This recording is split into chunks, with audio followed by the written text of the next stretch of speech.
ষ্টুডেণ্টক মানে আমাৰ অসমত কি হয়, মানুহে কিছুমান কথাক জেদ কৰে। আমি স্কুটিখন কিয় দিওঁ?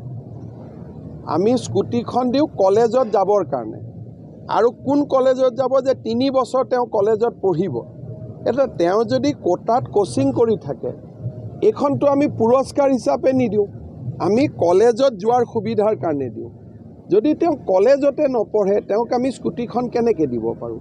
দুখীয়া মানুহে পেষ্ট, শনি, কোনোবাই চাউল দালি কিনা পইচা দি টেক্স লৈয়েতো আমি এইবিলাক কৰোঁ। মোৰতো ঘৰৰ পইচা নিদিওঁ। গতিকে মই যদি কলেজতে নপঢ়োঁ, মোৰ দেউতা মায়ে যদি মোক কোচিঙে কৰাব পাৰে এবছৰ, তেওঁ চৰকাৰৰ বিনামূলীয়া স্কুটিখন কিয় লোভ কৰিব লাগে? এইটো বিতৰ্ক কেনেকৈ হ'ব পাৰে? এইটোতো নিজেই ক'ব পাৰে যে মোৰ দেউতাই মোক 1.5 লাখ টকা দি কোটাত কোচিং কৰাই আছে, গতিকে দুখীয়া মানুহৰ স্কুটিখন মোক নালাগে।